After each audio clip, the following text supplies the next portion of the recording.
राजधानी रांची में एक जगह है करमटोली, वहाँ पे एक खाने पीने की शॉप है जिसका नाम है मंडी एडपा। एक कुड़ुक ज़बान का लफ्ज़ है जिसका मतलब होता है खाने का घर।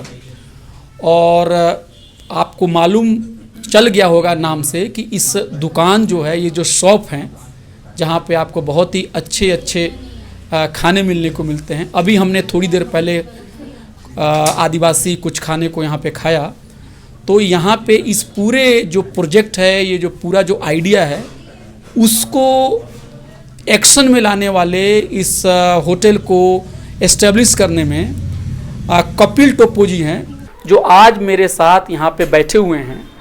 आदिवासियों का नाम जब भी आता है तो आपको ऐसा महसूस होता है कि आदिवासी के अंदर में कुछ बिजनेस स्किल नहीं है, आदिवासी कुछ कारोबार नहीं कर सकता है।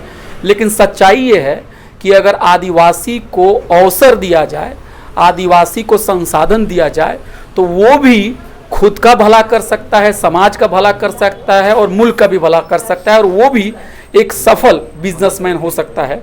तो आदिवासी समुदाय के अंदर में बिजनेस को लेके, शॉप को लेके किस तरह की एक्टिविटीज़ हो रही हैं और कैसे उस समाज के नौजवान लोग तमाम मुश्किलों से का सामना करते हुए कैसे खुद को बिजनेस के क्षेत्र में इस्टेब्लिश करने की कोशिश कर रहे हैं, इसकी मिसाल है ये जो शॉप मंडी एडपा, जहाँ पे आप देख सकते हैं कि बड़ी तादाद में लोग खाते हैं, पीते हैं, फूड को बहुत इंजॉय करते हैं। और इनकी शॉप एक और खुल चुकी है।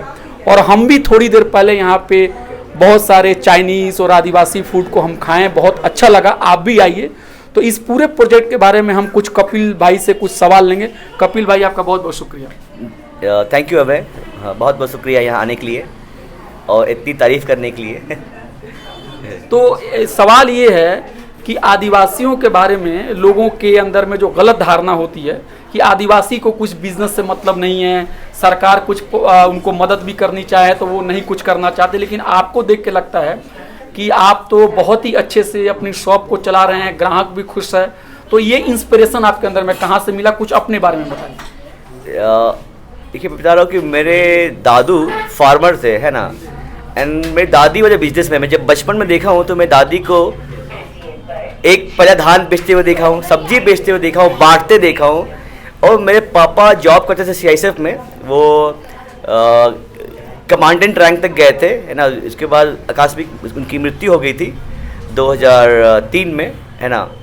तो ये जो भी मैं कर रहा हूँ, ये मैंने अपने पिताजी को देखा है कि उनको पढ़ाई में मन नहीं था, जॉब में मन नहीं था। जॉब छोड़ के कई बार मेरे आँख के सामने खेत जोत के आलू बेचे हैं, सब्जी बेचे हैं, और हमें भी मजबूर किए हैं उस समय 8-9 क्लास में, क्योंकि हमें शर्म आती थी, लेकिन हमें भी डांट कर जाओ, आलू बेच के आओ, है ना, सब्जी बेच के आओ। तो आलू और सब्जी भी बेचे हैं। और उस समय मैं DAV यहाँ हेल में था, तो शर्म भी आती थी कि मेरे क्लासमेट लोग देख लिए थे, है ना। शर्म के मारे मैं आलू हाफ दाम में बेचती ताकि और लोग कोई देख नहीं पाए। तो वहाँ से ये शुरुआत हुई मार्केट का, ये पिताजी ने सिखाया एक तरह से। तो आप तो इंजीनियर हैं, फिर इंजीनियरिंग से ये जो अपना जो सेटअप है। देखिए, मैं इंजीनियरिंग से MBA किया। I have work in Denso Europe, South America, Chile में गया, वहाँ सीखा बहुत सारी चीज़। मैं हर जगह ऑब्जर्व किया हूँ। फिर मैं जब यूरोप में था, मैं जगह टेस्को देखा, टेस्को को देख के मेरा बहुत दिमाग घूम गया। उसमें फिर जॉब छोड़ के आ गया। उस समय से मैं स्टार्ट कर रहा हूँ कि 2011-12 से जॉब छोड़ा। उस समय मैं मोमो दुकान खोला कि जब उनके पास इतनी बड़ी टेस्को देखा कि इतना वहाँ सिस्टमेटिक वे में काम हो रहा है कि एक फार्म हाउस से मिल्क आ रहा है और सुपर मार्केट में जा रहा है। तो मैं सोचा कि झारखंड भी तो ऐसा ही है, क्यों नहीं झारखंड में ये किया जाए। तो ये उसी कड़ी का पहले कि हम लोग लगे हुए हैं। ऑलमोस्ट मैं 2011-12 से जॉब छोड़ता रहा हूँ और स्टार्टअप करता हूँ। पैसे ख़त्म होते फिर जॉब लगता है, फिर मैं वापस आता हूँ। तो अभी लगातार मैं 3 साल कोरिया से आने के बाद ये कैफ़े डे आर्टे मंडी एडपा में ऑलमोस्ट 100% लगा हूँ। तो अब जाके हमारा कैफ़े डे आर्टे को best healthy cafe of India का अवार्ड मिला है। शेफ कुणाल कपूर ने अवार्ड दिया था। फिर सचिन सर यहाँ हमारा खाना खाए हैं, सचिन तेंदुलकर। यस, उसकी वाइफ भी खाना खाई है हमारा, पत्ते में, वो भी है ना, आदिवासी खाना। और उसके बाद हमारा कैफ़े को डिस्कवरी चैनल में भी दिखाया गया है। तो 1 साल में इतनी सारी उपलब्धियाँ। तो आपके यहाँ पे रांची में 2 शॉप हैं? नहीं, हमारे 4 शॉप है यहाँ पे। अच्छा, कहाँ कहाँ है वो जरा बता दीजिए। यहाँ एक तो जहाँ हम आपसे बात कर यहाँ रहे हैं है, लोवाडी में 2 है। अच्छा, एक तो करम टोली में हो गया। हाँ। और कहाँ कहाँ है? लोवाडी में 2 है। उसका क्या नाम है? उसका एक का नाम है बिरयानी 99 और एक का नाम है बाउल 99, जहाँ हम मात्र 99 रुपीज में मील दे रहे हैं वहाँ पे। और एक जगह और कहाँ? वही पास में कुछ दूर में है वहाँ पर। अच्छा, वो अच्छा। कैफे 99, तो वहाँ पर हम टी, कैफे, बर्गर, ये सब फास्ट फूड जो है, मड़ुआ बर्गर, रागी बेस्ड, हमारा जो भी प्रोडक्ट देखिए यहाँ रागी रहता है हमारा, ठीक है। तो रागी बेस्ड प्रोडक्ट जो भी है हम 99 रुपीज में दे रहे हैं। अच्छा, एक सवाल बताइए, कैसे आपके दिमाग में आया कि एक आदिवासी के जो फूड हैं उनको मतलब लाया जाए और वो काफी हेल्दी फूड हैं, बाकी लोग भी जाने, ये आइडिया कहाँ से आया? देखिए, ये आइडिया मैंने कहा कि मैं काफ़ी कंट्रीज घुमा हूँ, मैं देखा हूँ जो वेस्ट में लोग हैं ना, यूरोप तरफ बहुत प्रोसेस फूड खाते हैं। जब मैं कोरिया गया तो वहाँ देखा कि उनके फूड ना बहुत हेल्दी है, सूप बेस्ड प्रोडक्ट है, नॉन वेज, ग्रीन वेज बहुत रहता है उनकी। जो मील में आप देखेंगे 50% तो उनका वेजीज होता है, फिर आपका ये होता है प्रोटीन और कार्बोहाइड्रेट बहुत कम होता है ना, इसलिए फिट रहते हैं। तो जब मैं उनके खाने को कंपेयर किया अपने गाँव के खाने को, हम लोग यहाँ नूडल है जो चावल का है, हम गाँव में खाते हैं माड़ भात, मार डाल दिया, साग डाल दिया, चिकन है चिकन डाल दिया, बासी कुछ बचा डाल दिया। तो अब जब दोनों बाउल को रखेंगे, एक आदिवासी गांव का मार भात और साग और एक कोरियन बाउल को रखेंगे, तो मुझे दिखा जो सेम है। अच्छा। बस ये नूडल्स है, यहाँ चावल है जी। तो वहाँ से शुरुआत हुई कि कैसे हेल्दी मील यहाँ पे लोग। तो मतलब आप कह रहे हैं कि जो आदिवासी फूड है वो हेल्दी है? हेल्दी है, बिल्कुल हेल्दी है। तो कौन कौन सा आइटम आपने पिक किया लोगों के लिए? सबसे पहले तो हमने रागी का पिक किया। रागी का मोमोज है हमारे पास, रागी रोटी है, रागी पराठा है, रागी के हमारे पास बहुत सारे प्रोडक्ट, रागी मफिन्स है, रागी पिज़्ज़ा बेस है, रागी का लड्डू है जो भी हम लोग खिलाए, रागी का ढुसका है, ठीक है, रागी का नान पे काम कर रहे हैं हम लोग, रागी का रोल है हमारे पास, ठीक है। उसके अलावा हमारे पास ब्राउन राइस है, छोटी भात है, ब्राउन राइस का बिरयानी है हमारे पास। अच्छा, ब्राउन राइस का बिरयानी, ब्राउन राइस का बिरयानी, ब्राउन फ्राइड राइस है। देन हमारे पास आटे का नूडल्स है यहाँ पे, जो डायमंड खा रहे हैं चावल का है, आटे का है। मैदा हम लोग धीरे धीरे रिप्लेस कर रहे हैं अपने मेनू से, ठीक है। और जो यहाँ ब्रॉथ बनता है ना, झोर बनता है, देखेंगे उसमें साग डाला जाता है, साग झोर डाला, जो जब झोर प्रिय थे ना उसमें थोड़ा सा चाकोर साग डाला हुआ है ताकि वो टेस्ट आपको फ्लेवर मिले उसमें, इस तरह से। अच्छा, ये कितने सालों से, कितने साल पहले आप जो है मंडी अड़पा को खोले हुए हैं?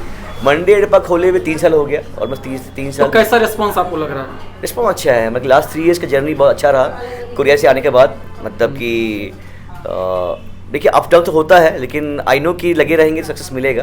बिकॉज मैंने कहा कि मैंने काफ़ी स्टार्टअप में काम, मैंने फ्लिपकार्ट में काम किया है, मैंने CA टाइम्स में काम किया है ना, मैंने Coupang.com कोरिया में काम किया जो कि फूड सप्लाई चेन कंपनी था।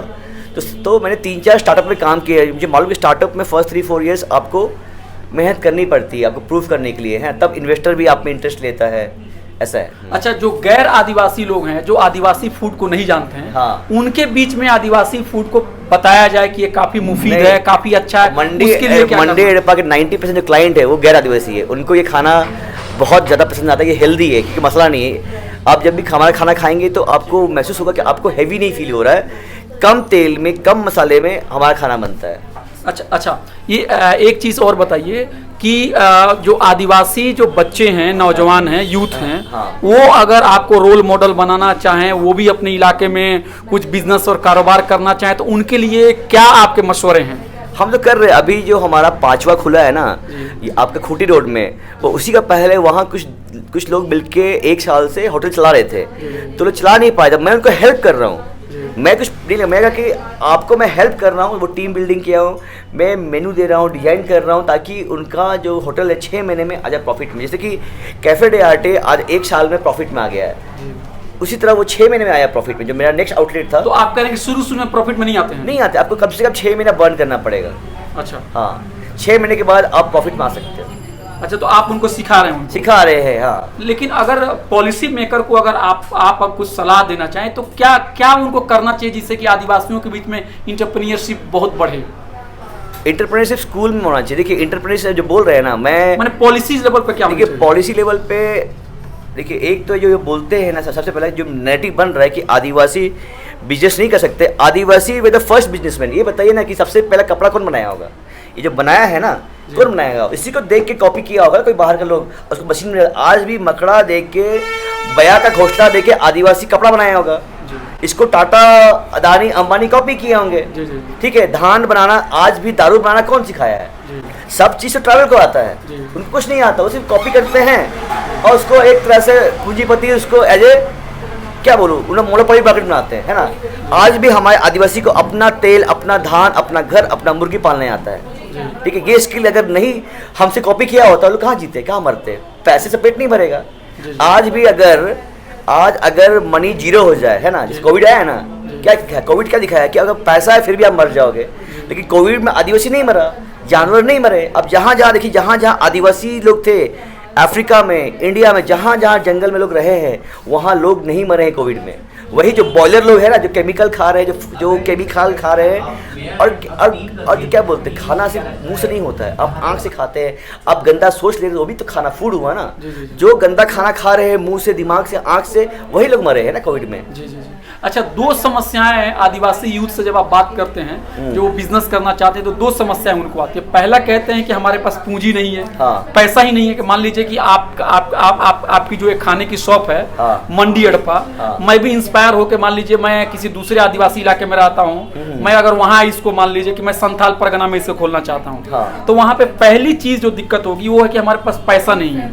और दूसरी चीज जो दिक्कत होती है कि जो बड़े बड़े जो आउटलेट हैं, फूड आउटलेट हैं, वो आपको बटन दबाते हैं, फूड आपके घर तक पहुंचा लेते हैं। तो इसका कैसे, इस मतलब कठिन परिस्थिति में कैसे ये सोच की बात। देखिए, आराम से कोई भी इंसान ना बांस का सेट गिरा के 20 से 25 हज़ार रुपया में एक दुकान खोल सकता है। हमारा अभी मंडी अड़पा के हमने 5 दुकान हेल्प किया है। आप रांची में ऑलमोस्ट 2-3 टी स्टॉल है जहाँ हमने 10,000 पूंजी देके स्टार्ट करवाया है ना। 1-2 ठेला है, तो इस तरह हम 10,000 15,000 का पूंजी देके उनको हम स्टॉल खुलवा रहे हैं और लोग बेच रहे हैं। आपके पास प्रूफ है रांची में। मतलब आप एक कहना चाहते हैं कि 10,000 5,000 में भी शुरू हो सकता है? हाँ, बिल्कुल, घबराना नहीं चाहिए। घबराना नहीं चाहिए। ठीक है, 5,000 डूबा, अब 10 लगाओ जी भाई। अब जब चलते हो गिरते हो ना, गिरना थोड़ी छोड़ देते हो। वो तो लर्निंग प्रोसेस है, business is also learning process ना। वो करते करते करते अब परफेक्ट हो गए। जी, तो आप यही आपका मैसेज यही है कि कोई भी अगर आप इन्वेस्टमेंट करेंगे, कोई भी प्रोजेक्ट शुरू करेंगे, हाँ। तो शुरुआती कुछ दिनों में आपको नुकसान उठाना पड़ सकता है, लेकिन घबराना नहीं चाहिए। घबराना नहीं है। आप जैसे MBA करते हो 20 लाख, देखिए आज IIM में भी गारंटी नहीं है जॉब का, है ना, तो 1 लाख खर्च करके आप ट्राई कीजिए ना भाई। तब से जो कुछ नहीं भी हो तो एक आपको लर्निंग आएगा कि भाई दुकान में खड़ा कैसे होना है, 12 घंटा 24 घंटा खड़ा होना होता क्या है। तो वो तो लर्निंग कहीं तो कहीं आपको शुरुआत करना पड़ेगा ना। दोस्तों, तो अभी हम लोग मंडी एड़पा जो है, जो कि करमटोली में है, वहाँ पे हमने अभी खाना खाया और कपिल टोप्पो जी से हमने बातचीत की।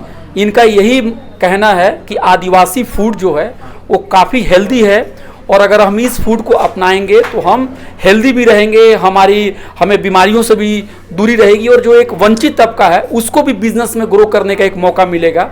तो आप भी, मुझे तो ये फूड काफ़ी अच्छा लगा, आप भी आइए, इस फूड को खा के देखिए और कपिल टोप्पो जी से अपने जो विचार है उसको साझा कीजिए। आपका बहुत बहुत शुक्रिया। थैंक यू रवि जी, बहुत बहुत शुक्रिया।